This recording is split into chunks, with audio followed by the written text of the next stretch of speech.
Okay, so I'm going to try and aim for 12 o'clock finish.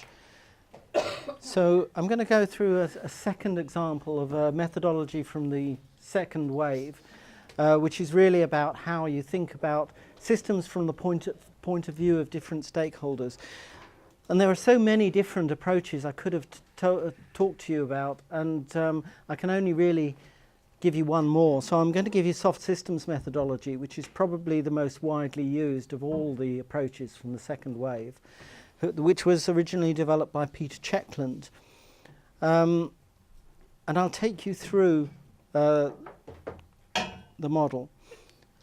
So let me just tell you a little bit about the structure of this model before I actually walk you through the process.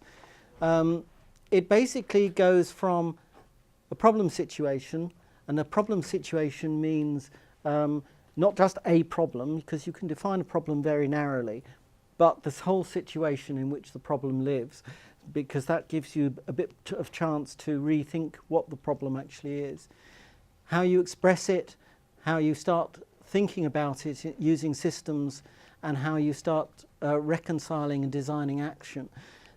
There's this little dotted line through here that represents a distinction between the real world, where you're actually looking at what's actually happening here, and actions to improve it, and what's below the line, which is the systems thinking world, which is about developing systems, systemic representations of how you're going to make a change to this system. So really, for a system for Peter Checkland is not a real world thing out there in the world. It's actually a set of human activities that can come together to make a difference to something out there in the world.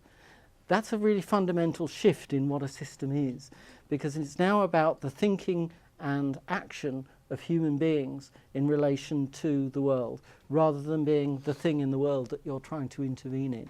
And I'll walk you through this diagram and give you some examples. And all the way through, I'll give you different examples from some of my own projects to illustrate.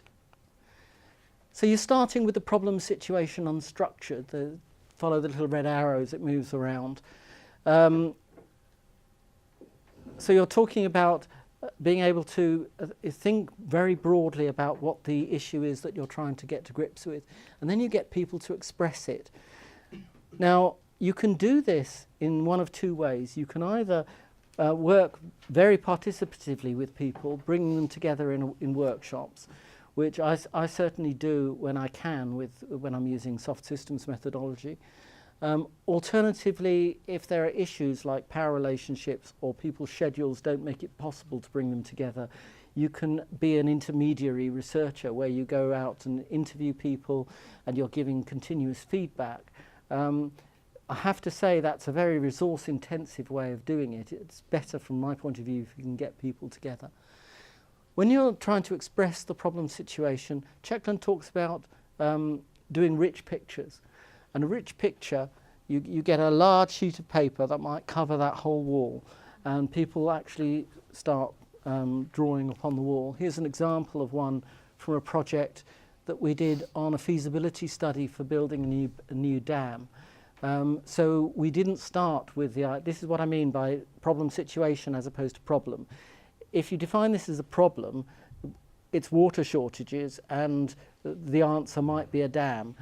If you define this as a problematic situation, it's a lot of people with different views about water, some of whom it might be a problem that there's not enough water, it might not be for others, and you can explore that kind of thing.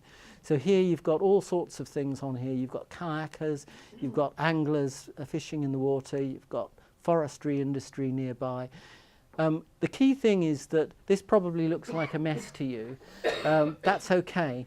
You don't have to know what it means. The people who drew it need to know what it means.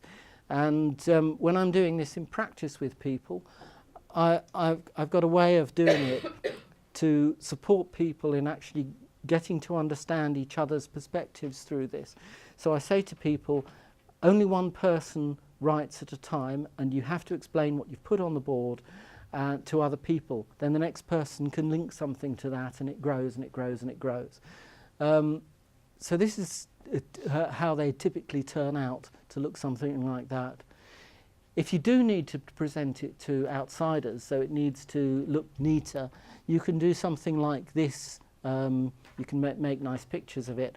I won't go into that one because that comes from the Children on the Streets project, which I'm going to talk about this afternoon. I'll talk about it then.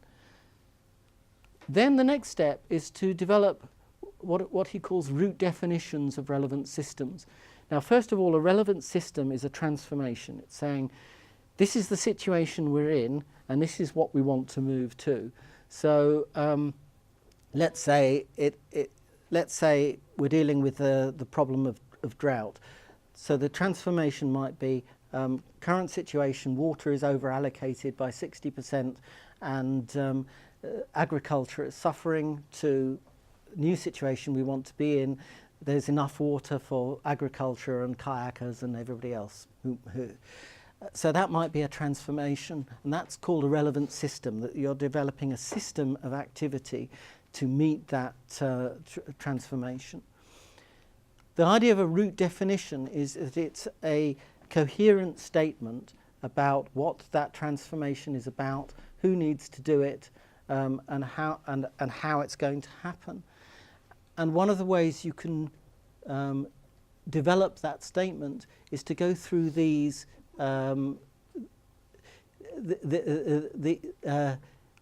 this is I call it BATWOVE.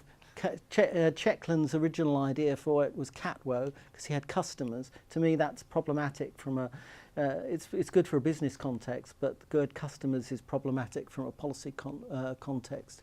And also, he didn't have victims in there, which I think it's necessary to actually show that there could be victims from a transformation you want to do. So you can go through this. So you first of all, these two things are starred because you want to start here. So you ask, what's the change being sought? Starting point and the outcome. What makes the change meaningful? Why do it? So this is the perspective this change is happening from. From there you can look at who's going to benefit, who'll make the change happen, the actors, owners. Owners are not owners in the financial sense, but who can stop a change from happening? And what therefore do you have to do to keep those people on board? Victims, who could be negatively affected, what might you want to do about that? And environmental constraints. An environment could mean the environment as in the natural environment, but it can also mean environments in organisations, cultural constraints, financial constraints, these sorts of things. What do you have to take as given? Yeah. So does BATWOVE is part of the root definition? Yeah, so answering these questions gives you the necessary elements that you can include then in your root definition. I have to say that when I'm cutting corners on this, I leave out the root definition and just do the BATWOVE, because you end up doing the root definition takes ages just to get people to finesse the words. And that finessing of words is useful to get them all onto the same page, but at the same time they get the same thing from doing this. So you don't have to do both. What is really critical, though, in doing this, and this is really, really important, and it's a mistake that a lot of people make in doing soft systems methodology, is that what you're not trying to do is to force a consensus about what transformations need to happen. You're trying to get all the different possible transformations on the table, and you're trying to get some dialogue about why different stakeholders might believe in those transformations. So you're saying this is a particular transformation. I might not particularly agree that this is a good thing, but I need to understand the worldview. Why do the people who advocate this think that that's meaningful? And you try to keep a variety of perspectives on the table for as long as possible, because you only you're going to get your accommodations and your ways forward coming through only if people really begin to understand why each other has different perspectives. It can get quite coercive if you try to force a consensus at this stage. The next stage is developing conceptual models, and that means diagrams of the human activities that are needed to make that transformation happen. So for each BATWOVE, for each root definition, you can draw a conceptual model. Again, you're keeping all the variety on the stage, on the table. So not only do people now understand why it is that certain people want this to happen and how it could happen, but these are the actual activities that would be needed if we're going to make this a reality. So here's a conceptual model of drawing a conceptual model, just to give you an example. So identify operational activities, consider what's missing, name key management activities, draw arrows between the activities, and then maybe you want to review that for completeness and check whether everything in the BATWOVE has been addressed. That's a very simple model of drawing a conceptual model. I'll show you some actual examples in a minute. Notice here, though, that you've got a verb or doing word at the beginning. That's really quite important because you don't want people to put things into the diagram. You want people to put activities into the diagram, things that they would do. Here's one. I did a project in New Zealand with the Ministry for Science, Research and Technology, and they had commissioned 4 roadmaps for 30-year investment plans in biotechnology, nanotechnology, environment research and energy research, which were 4 quite controversial areas of science and technology. And they'd come up against a lot of stakeholder backlash to these plans that they developed. And in particular, the environment one had caused a lot of stakeholder outcry.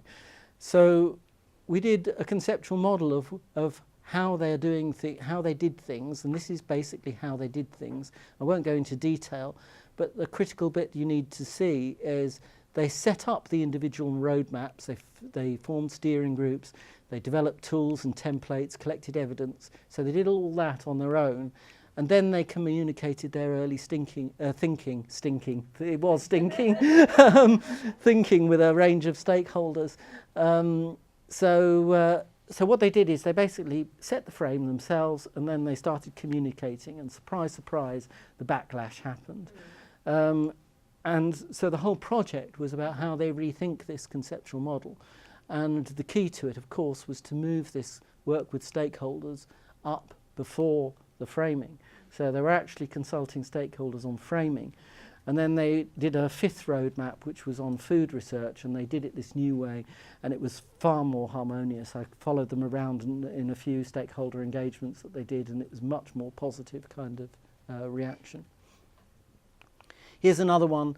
This one, it comes from my research group in New Zealand, where we were working, we'd got some funding to develop a whole new research agenda on service science, which is basically about co-creating solutions with stakeholders.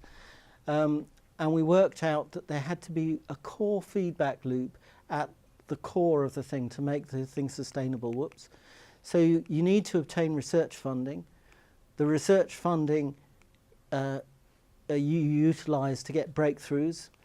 Those breakthroughs lead to fundamental breaking ground on fundamental issues. That informed real-world solutions, which facilitated business development conversations. So business development conversations means conversations about new funding, which feeds back to more research funding. So this is the central loop that is going to be at the centre of really pretty much any research group that has to actually fund itself. What I think you might find interesting is the fact that there are just as many bubbles outside that loop as inside it, which are equally necessary, but they're the kind of management things that you have to do to keep this loop sustainable. It's things like facilitating client advocacy for us. So how, once you're actually informing real-world solutions and you've got people on your side, how do you actually leverage that to get advocacy, so to get new projects? How do you create service development opportunities? So the research institute I worked in used to do research. I was part of a research team, but we also had service provision wings who took a lot of the things the researchers did and turned them into services that were provided to other agencies.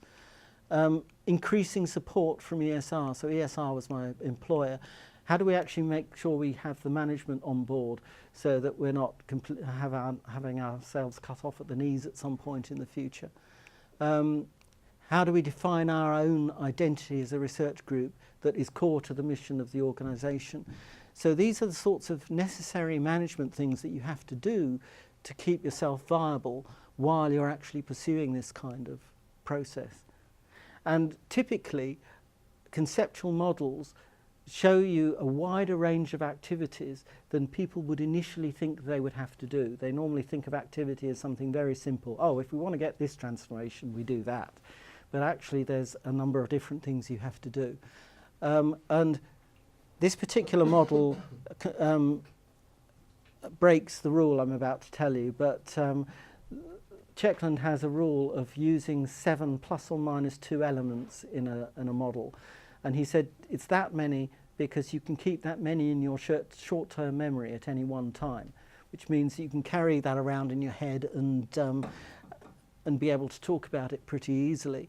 And he said if you need a lot more than that, you can open up one of those bubbles and you can do 7 plus or minus 2 activities within that. So have a high level, and if you need to go down into lower level detail, you can. So the conceptual model shouldn't have more than 7. That's right. I mean, I find it difficult to keep within that constraint. This one didn't keep within that constraint.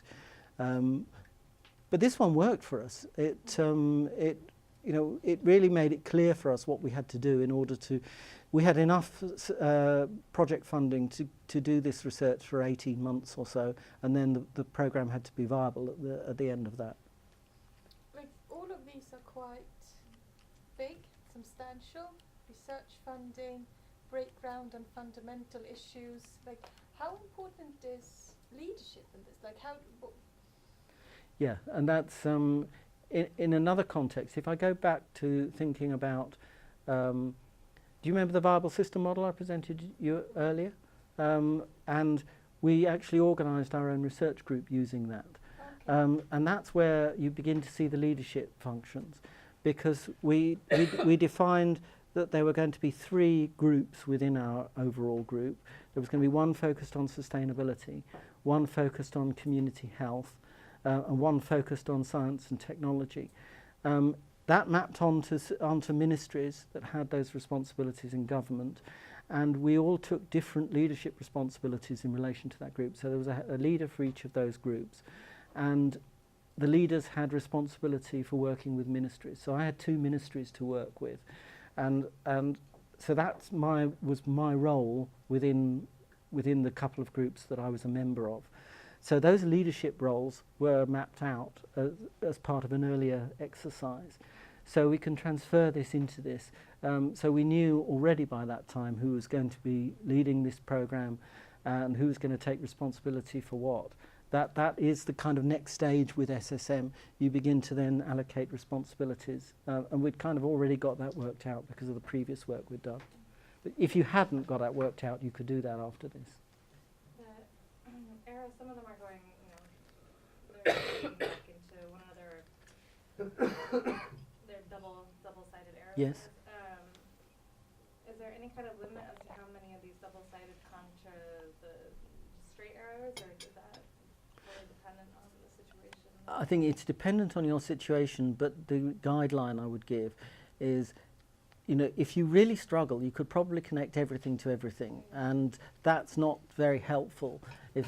So you need to think about the main links that are going to really matter to this transformation. If you break that link, the whole thing will fail.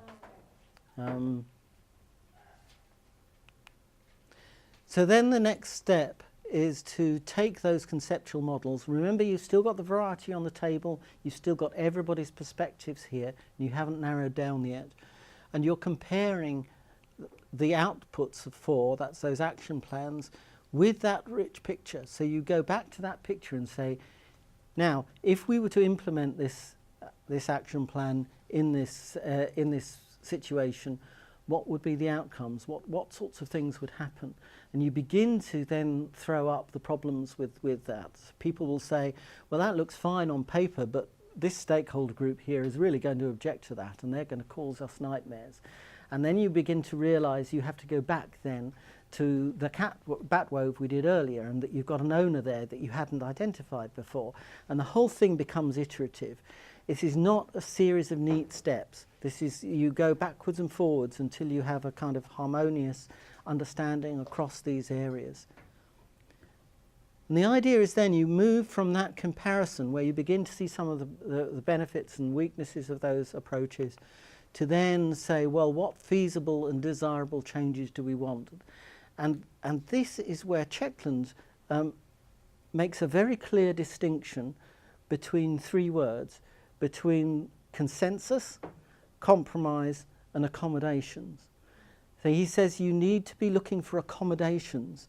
You don't look for consensus. And he said the thing with consensus is it means everybody agrees on everything. You're very, very unlikely, unless it's a totally uncontroversial issue, to have a situation where everybody agrees on everything. And when you try to force a consensus, the outcome is either going to be people will start digging their heels in and saying no, or you get coercion because you're going to force some groups to shut up. So he said, don't even think about that. Think about accommodations, which means that the things that people are willing to accept as the next steps that they're going to take. And there are very often things that people will agree, even when they have quite different perspectives. Now, that's different to a compromise as well. And what he says about compromise is everybody gives up something in a compromise, but that's quite a negative framing. You would hope through all the dialogue that you've had that people will come up with new ideas that they would never have thought of at the beginning of this process. And so the accommodations actually naturally arise out of those things. I'll give you a very good example from my own practice. So I did a project working with 19 agencies that had to design a counselling service for activation in the event of a disaster in the region where I was living. And these 19 agencies had been meeting for 18 months in weekly meetings, and they couldn't agree anything, basically. They had very different perspectives. Some wanted a volunteer service, some wanted a paid service, and they were not coming to any agreement. We did 6 days of workshops, working them through this process. And one of the aha moments halfway through this was that in the case of a major disaster, a volunteer service won't work unless you have volunteers that are actually trained and know what to do in the event of an emergency. So you need some kind of paid element. But you can't just pay people to sit on their backsides for 18 months until a disaster comes. So what they decided to do in the end was to say, okay, well, we'll have a recruited team who'll do the training, and they'll be seconded from their jobs to do that training of a large number of volunteers, and they can get the best of both worlds, a volunteer service but with formal training by paid staff. And that breakthrough informed all the accommodations that happened at the next stage. And in fact, they designed this thing, it was put into practice. There was a disaster, there was a major train crash in the county next to ours, and the whole thing swung into action, and this service worked well. And you end with action to improve the situation, and one of the things you can do as you're defining those actions is exactly what you were saying, defining those kinds of leadership roles, defining who's going to be taking responsibility for some of the interconnections between things. One of the nice things I learnt from doing this myself is that a lot of people think in terms of doing discrete activities and they forget about the interconnections between them. So, I mean, my learning from this feeds into my own job. So I was running our PhD program at one stage in our university, and I was thinking not just about what do these PhD students need, but how does this PhD program interface with the work of the academics who need to produce research articles that are assessed in a 5-yearly cycle. So how can these students actually contribute to that? So both the staff can benefit from co-publishing with students, and students can benefit from getting publications on their records before they apply for jobs. So it's the connections that matter as much as the individual actions. So I mentioned this disaster planning example already. The other famous example that Peter Checkland was involved in was actually remodelling the whole of the National Health Service in the UK. They had, when the last Labour government came into power in the mid-1990s, they had a fundamental redesign of the health service, and it was all done being led by soft systems methodology. So let me give you 10 minutes to think about this kind of approach and whether it would be useful to deal with your climate change problems. Is there a third wave, or is this these two waves? There's a third wave. Yeah. Yep. So then, should you maybe go back to that? Yeah. Okay. So I'll let you discuss for 10 minutes. Just before we broke for that discussion, somebody asked me, is there a third wave? So these are the kinds of problems with the second wave that people began to realise, started to realise in the 1980s, but really by the time of the end of the 1980s, everybody was crying out saying we need something new here. So a major issue was really inadequate consideration of power relationships. The assumption is that somehow free and open dialogue will happen in workshops. It can happen. I've done workshops where it's very clear there has been free and open dialogue, but it's not always possible. You know, you may bring people in organisations together where you've got managers who have power over workers, and they're not going to necessarily speak openly in front of each other. There are different cultures, and in different cultures, open dialogue is more or less acceptable. And you may find in some of those situations that accommodations get coerced. So little gets said also about the boundaries of participation. When you actually read the books written by those second wave systems thinkers, I always get so surprised. Sorry, Julia. Oh, sorry. I was always so surprised how they don't really talk about who you have in your workshops. How do you actually think about who is the stakeholder in this situation? Who's actually affected by this but not currently involved, and should they be represented? Those kinds of questions. And the third wave that's I'm going to talk about now focused a lot on that issue. So the other issue here is about this distinction between real-world systems versus systems as subjective or intersubjective constructions, points of view. And there was a bit of a backlash saying, now hang on here, if all systems are just in the minds of the observer, that means we can't talk about real-world power relations, for example. We can't talk about environmental issues where the environment is clearly something that's beyond our own human perspectives. And so there's a bit of this pushback here. And so people began to think, well, can you have both views of systems coming together here? So you can actually end up with major issues of social injustice or environmental damage being marginalised or ignored if you happen to have just brought together a bunch of stakeholders who think in a particular way and just end up imposing their viewpoint on other people. I certainly remember myself talking with an ex-colleague, and he had done a piece of work using one of these kinds of soft systems approaches. It wasn't soft systems methodology, it was something called nominal group technique, which was another one of these second wave approaches.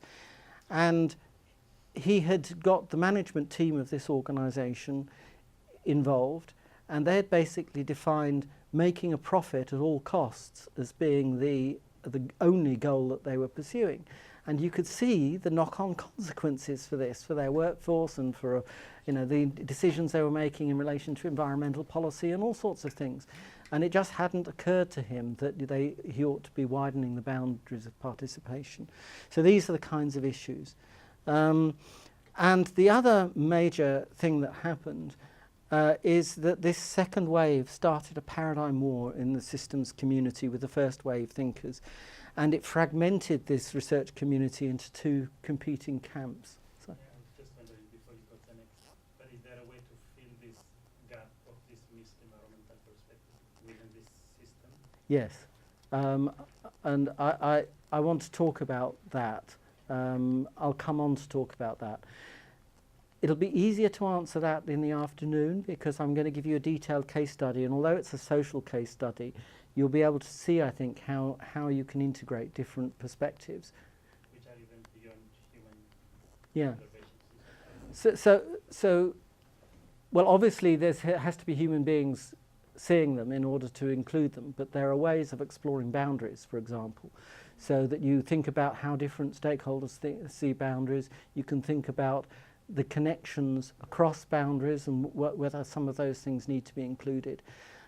This whole third wave that's coming now puts that boundary idea front and centre. So it's all about now thinking about those things that might be marginalised and how you actually deal with them. So, I have two questions. yeah. First one is just kind of common, I guess, kind of related to the power relations in the railroad systems. Mhm. Like sometimes some issues are such high pressure. Like for example, politics Yep. can be so loaded Yep. that you can't actually have a good dialogue if you put that. Even though it affects everything, it may Yep. destroy any potential Yep. to even find some kind of not compromise, but accommodation. Yes. Like for obvious things I'm thinking of. But and then the next question is like, the waves, are they, when we look at different tools to use, can we pick and choose like as to which parts we like, or does that destroy the whole? No, that's exactly where the third wave went to. Okay. So the two elements of the third wave are boundaries and how you actually deal with that issue of what the issue is and how you can involve things that get marginalised and people that get marginalised. And the second one was methodological pluralism. Can you pick and mix between them? That's exactly where we're going. I'm just thinking, when, you said that the second wave started in the 80s. When did the criticism start coming up? How soon? Very soon, very Just soon. kind of overlapping with Yeah, so Werner Ulrich published his book on boundaries in 1983. Checkland started work in the mid-70s. And Checkland's work was mature really in the early 80s. But Werner Ulrich wasn't associated with Checkland at the time, so he came sideways from another tradition, actually from the critical theory and that sort of tradition. And then that work really built up steam and became mature maybe for Ulrich's work was mature in the early 80s. The work that I was working on in Hull on methodological pluralism and boundaries and things really reached maturity in the 90s. Yeah, so what do I like about this? There's a zeitgeist, and when I give this talk, people are always impatient to get onto the third wave because that's where people are now, basically, and people are there coming from all sorts of disciplines, and they can see that these are the flaws. So that's paradigm war. I'll tell you, when I first started going to systems conferences, and I went to my first one in 1989, and 1991, it was very, very uncomfortable at systems conferences. You'd get people being sometimes quite nasty to each other because people thought everything that the other group was doing was completely illegitimate and they shouldn't even be there. And we had to find some way to break through that. So this is the third wave. So it switches attention here, not simply to say which of these methodologies, but how do we construct an intervention in the first place before methods are chosen. That's why I talk about boundary critique, because it's about exploring the boundaries here. Who could be considered a stakeholder? What are their values? What's being left out of this understanding that this person is telling me? Who's marginalised in this and how do we amplify their voices? These sorts of questions. So it doesn't take the remit of a client for granted, and that's really quite important when you're dealing with a situation where maybe you're being paid by an organisation to do this work. One of the first conversations I have before a project remit is agreed is this problem goes beyond your ability to deal with it. Otherwise you wouldn't have invited me in to help you in some way.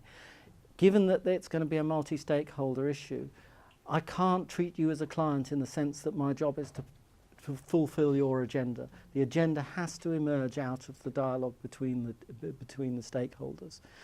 And in 9 out of 10 cases, people get that. You always get the odd one that simply wants to commission you to do the thing that they want, regardless. But I don't take those projects. It's as simple as that. So it pays attention to boundaries, who should be involved and what issues should be tackled. It thinks about values, power relationships. It thinks about conflict and marginalisation. And it looks at how those things should be tackled in practice. So in the afternoon, I'll give you a systems theory of marginalisation that I developed. The purpose of that is not simply to have a nice sociological understanding of marginalisation, but to actually inform practical decisions. There's also a whole theory of conflict that I've developed as well, which I was thinking I could present at the end of the day, but you've probably have had enough of me by the time we get to about 4 o'clock.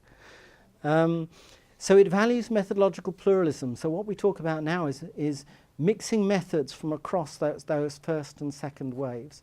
And what's interesting is how you view this from the methodology that you're starting with now.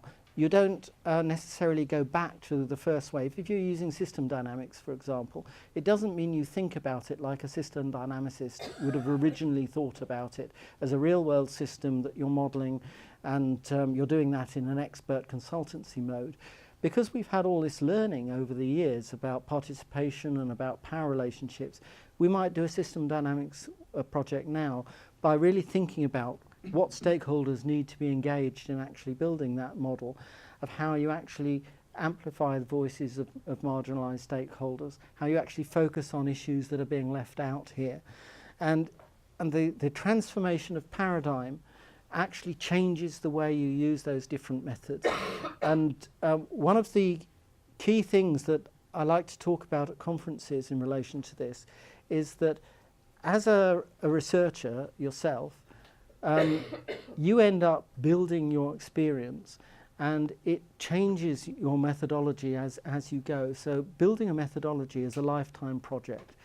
And whereas in the early 1990s, when we had this paradigm war, what people were doing was that they were building a castle, which was their favourite methodology, and they were going up on the ramparts and they're taking their guns and shooting at other people's castles, and it was a totally unproductive kind of debate. Now I think I see the situation we're in now. It's like redecorating a house. You have a house, maybe you have a couple of children, and the house isn't big enough anymore, so you build an extension or you redecorate the rooms for new purposes. And that's how you evolve a methodology as well. So you can learn from others, and you can actually develop your own thinking as you go. Yep. I was also thinking about working with prototypes and labs to do things, and then you check if they work, and maybe you throw them away and do another thing. So it's not like you have a plan from the beginning. You have to start. That's what I think about the third wave, is that you have to start acting Yeah. at the same time as you work with this long-term Yes. analysis. You have to start.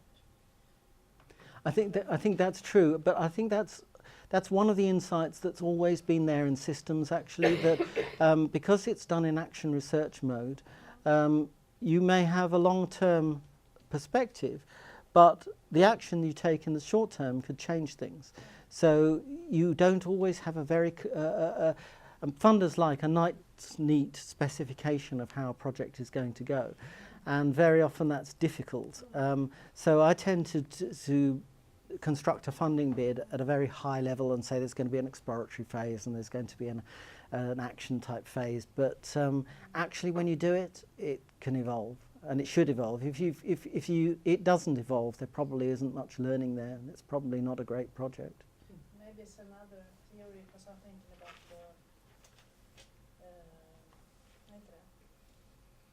när man ska bevisa att det fungerar. Hjälp mig.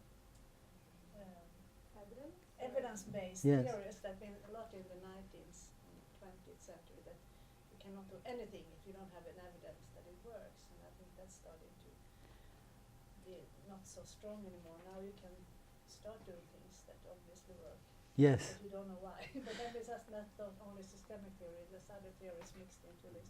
Yes. But I think it's a way of thinking that in the 90s and 20th century, we threw away a lot of things that work. Yes. Because we don't have an evidence Yes. what works. So, for example, in school we work with different kind of groups, being aware of their bodies and relations and everything. Yep. Now with Me Too, like we did it 15 years ago and we threw it away because there was no evidence it worked. So Yep. we shouldn't work with that in school, for example. But Yes. maybe that's another theory. I don't know. It's just something I think about. That it's more now. It's more allowed to try things. It is. You're absolutely right. I think it's different in different sectors. Yeah. So the health sector is still very wedded to evidence-based Yeah. policy because of the whole medical model and the notion of what evidence means in that context. It's one of the, what you're talking about is one of the things that got me into systems in the first place, because I did a project where I had my own research business. I'm talking about the mid-80s now. I had my own research business, and I'd got to take 3 months to design an evaluation of 4 psychiatric services in central London. And I designed it with a mix of quantitative and qualitative methods, and there were no control groups. And the reason there were no control groups is because the services would close if they go below 85% occupancy. So you can't refuse 50% of people a service. And in any case, if you're evaluating these because you think they're worthwhile, and you know, how ethical is it to refuse a service that you know really down in your heart that is valuable? So I made these justifications and I didn't get the project. I was told previously that it was a foregone conclusion they would give me the money for the project, and they didn't. And I went to see the psychiatrist who was the head of the panel that made this decision, and he said, there's no evidence that these things works, so they don't. You're not refusing anything of value. And I said, you wouldn't have asked me to do the work if that was true, but he would refuse to acknowledge it. And the other thing he said is that the occupancy level issue is an organisational matter, and that's of no concern of yours. Well, I mean, it's those kinds of things that made me think there must be a better way. If the philosophy of science tells you that only quantitative methods work, and only this kind of quantitative method that value this kind of evidence, there's something wrong with that. So I better go and do a PhD that will actually be on pluralism and why you can actually mix methods and what the theoretical basis of that is, which I did.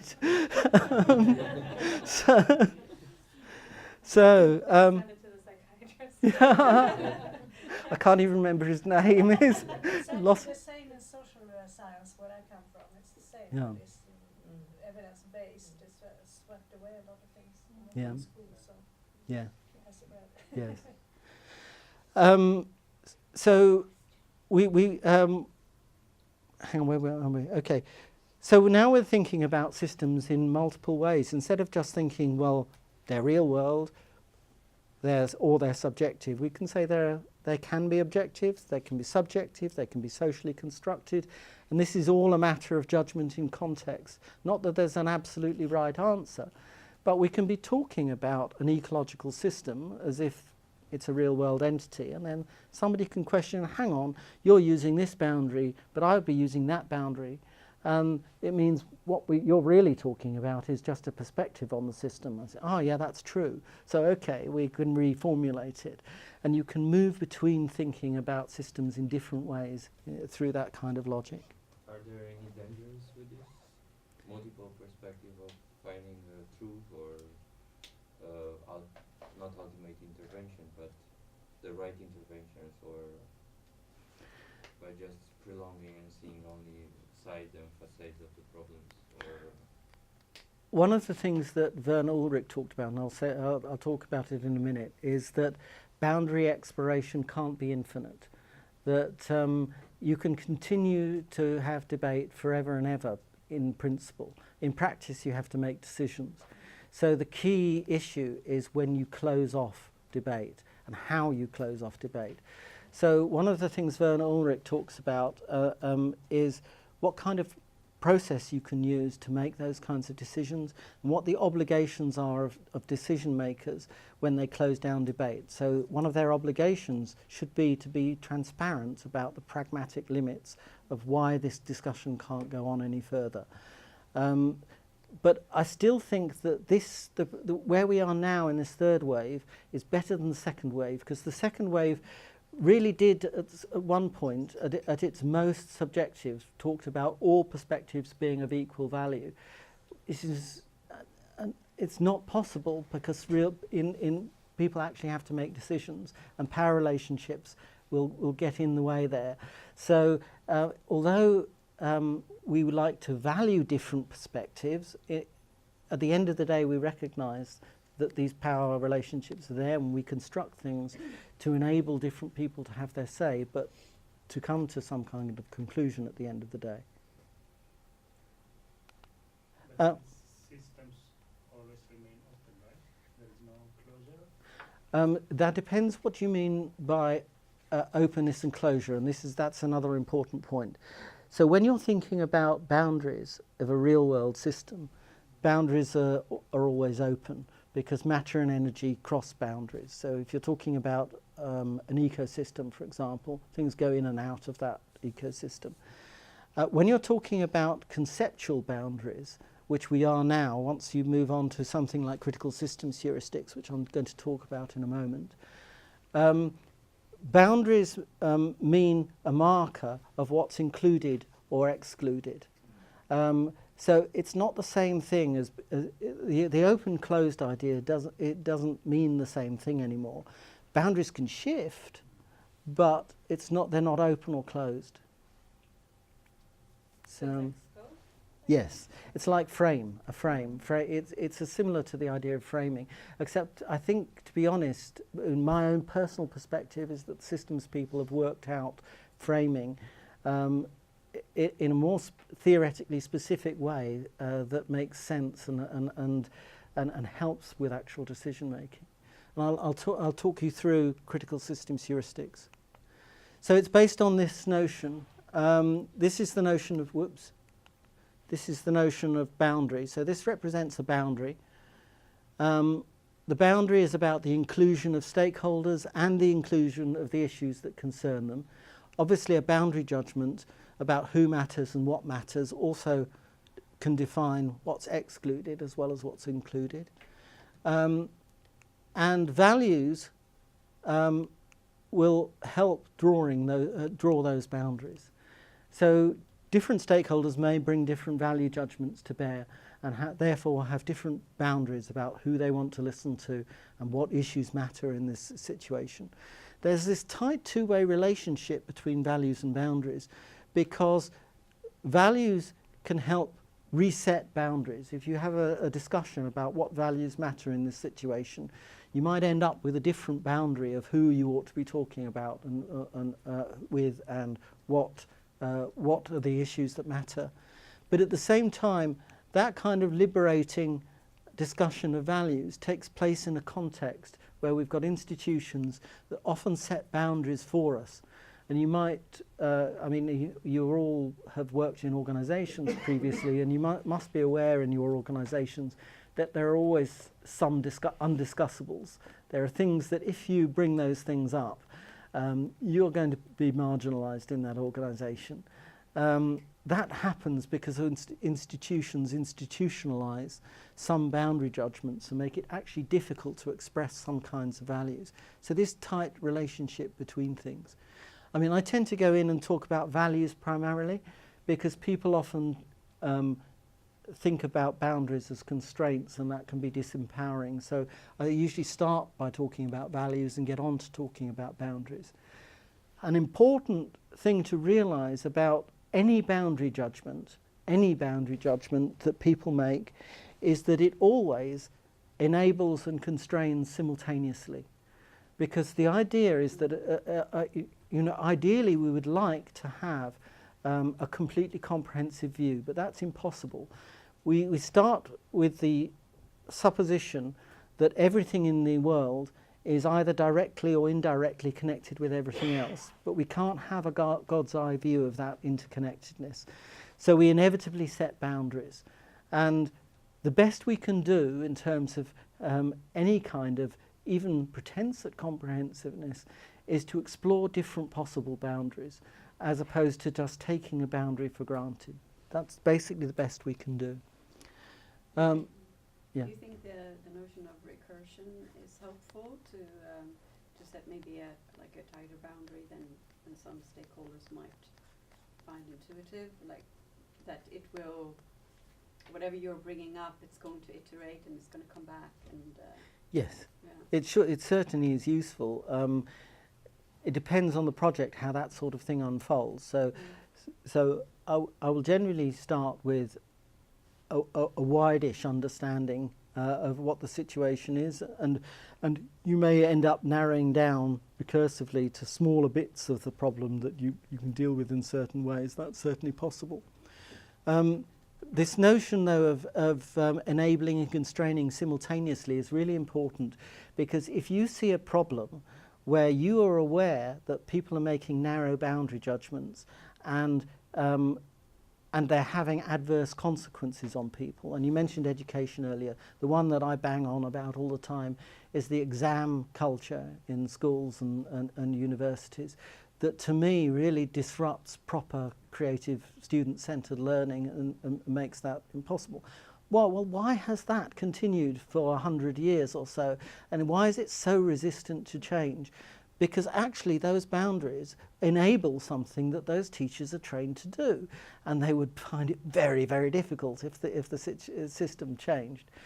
So you have to be aware of that, because if you're going to change boundaries, there may be people who will be resistant to that change because those previous boundaries actually enable something that they value. Values is in this kind of parabola or beak shape. Yeah. Is it so that some of the stakeholders share like the base values and they'll differ? Or is there like what's the reason behind that? The reason, I'll be honest with you on the reason behind that, because I developed a theory of marginalisation in the early 90s, where it came to me in one go, the whole theory, and with a diagram of it, and the diagram was two boundaries, one inside the other, and with two peaks representing the values and a conflict between them, and I'll show you that this afternoon. But the whole thing came to me in one go, so I represented values as peaks, and then I began to break this up and use it for different things. So I began to represent it like this for a single stakeholder. You can represent conflict by having a second one where there's an overlap, and that's the thing that's framed differently by the two groups. It gives you a visual modelling language, if you like. I mean, if you can think, if that, it assumes that there's a group of people who are making this judgment, and often there's diversity within groups as well. So I wouldn't say necessarily that this means all people who are in a certain stakeholder group will think this way, but this is representing a way of thinking as opposed to a stakeholder group. Does that make sense? Yeah. I want to think on it for a bit, but yeah. Okay. Yeah. Okay. So Werner Ulrich, when he worked on this, he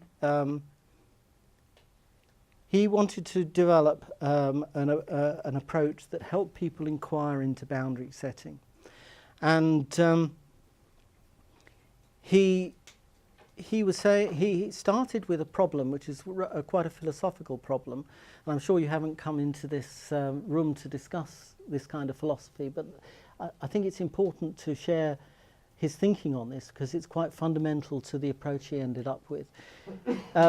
He said, if we're going to make rational decisions on boundaries, you have to first of all think, well, what is rationality? He said, well, any rational argument is expressed in language, and it's shared among people in a particular context.